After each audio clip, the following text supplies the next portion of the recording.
Bismillah, Bismillah, Alhamdulillah, Alhamdulillahirabbil alamin.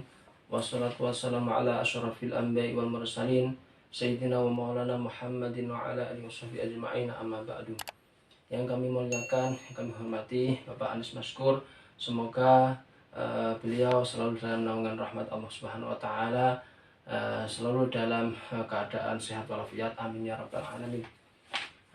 Di sini saya akan menyampaikan tugas dari beliau, yaitu pendekatan studi Islam dari berbagai hukum Islam, sejarah, filsafat, dan semiotika.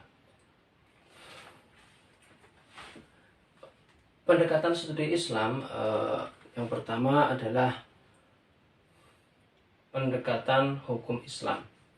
Mengutip pendapat dari Muhammad At-Tamudhor, beliau berpendapat bahwa pendekatan studi hukum Islam dipetakan menjadi tiga hal. Yang pertama, pendekatan hukum Islam pada tataran filsafat hukum.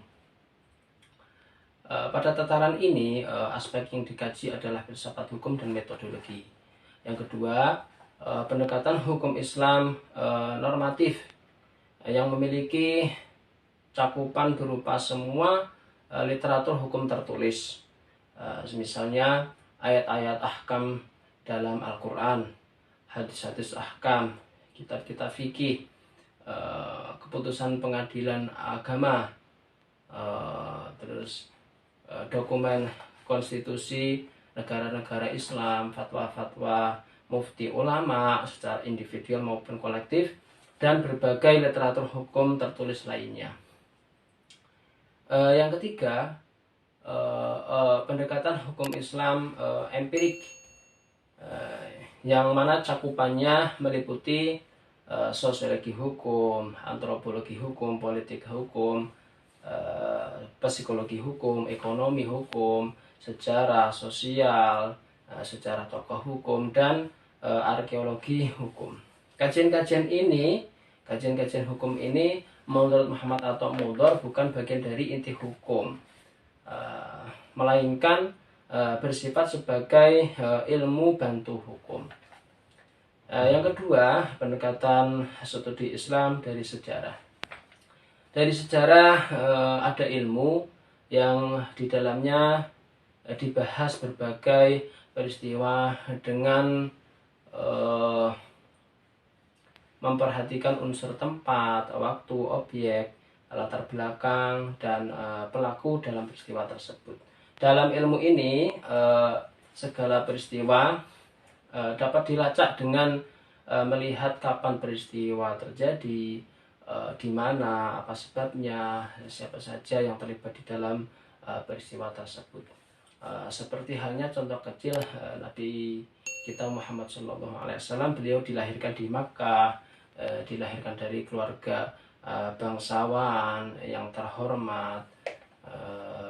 Beliau mendapatkan wahyu yang pertama dalam Gua Hira, diangkat sebagai rasul pada usia 40 tahun. Di dalam kepemimpinannya, beliau dilanjutkan oleh Khulafaur Rasyidin, Abu Bakar, Umar, Utsman, dan Ali, dan seterusnya.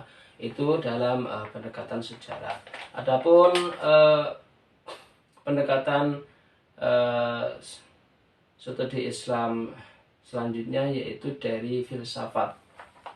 Mengkaji Islam tidak cukup dengan mempelajari secara sepotong-sepotong. Islam sebagai ilmu kajian ilmiah harus dipelajari dengan pendekatan atau metodologi yang tepat secara utuh dan komprehensif. Salah satu yang dapat digunakan dalam mengkaji dan memahami Islam adalah pendekatan filosofis. Memahami Islam dari sudut pandang kefilsafatan dimaksudkan untuk dapat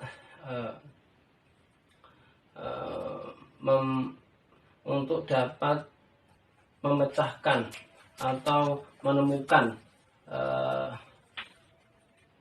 permasalahan yang ada di dalam Islam dari tinjauan filsafat, yang mana bertujuan untuk menjawab dan memecahkan permasalahan dengan metode analisis sampai spekulatif. Sehingga pada gilirannya Islam sebagai sebuah agama dengan nilai-nilai ajaran-ajaran, prinsip-prinsip dan norma hidup manusia, kemanusiaan dan universal dapat dipahami dengan baik dan benar. Misalkan seperti hadis Nabi, khairun nas anfa'uhum linnas. Filosofisnya adalah menurut hadis Nabi ini, yang sebaik-baik manusia adalah yang bermanfaat bagi sesamanya. Itu filosofisnya. Adapun yang keempat yaitu pendekatan studi Islam semiotika. Ada dua hal dalam garis besar menurut Umberto Eco. Yang pertama adalah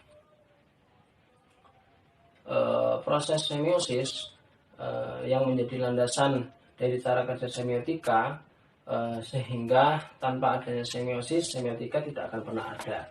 Semiosis menjadi landasan semiotika karena dapat menuntun para pembaca tanda untuk menemukan sebuah kebenaran yang lebih rasional. Akan tetapi kita harus tetap membayangkan bahwa di dalamnya kita tidak akan pernah mendapatkan sebuah kebenaran sebagai jalan keluarnya. Yang kedua yaitu unit-unit kultural, yang mana menjadi landasan semiosis. Tanpa unit-unit kultural, pembaca disarankan tidak akan pernah bisa mengetahui isi atau membaca isi dari sebuah ekspresi tanda. Karena itu kita tidak berarti harus terseret di dalam pembacaan suatu tanda yang disandarkan pada entitas kultural tersebut. Misalkan salah satu contoh mungkin seperti simbol-simbol atau tanda-tanda dalam Islam, yaitu beduk dan kentongan misalkan, seperti itu. Dan menara misalkan, mikrofon fungsinya, dan sorban, peci dan sebagainya. Menurut saya pribadi, semiosis saya simpulkan bahwa itu adalah sebuah proses keterlibatan membaca tanda-tanda atau simbol-simbol yang timbul dan nampak dari entitas unit-unit kultural. Demikian yang bisa saya sampaikan. Bila ada kekhilafan penyampaian kata-kata, perilaku, kami mohon maaf yang sebesar-besarnya. Ma asabaka min hasanatin famin Allah, wa ma asabaka min sayyi'atin famin nafsik. Fal'afu minkum. Wassalamualaikum warahmatullahi wabarakatuh.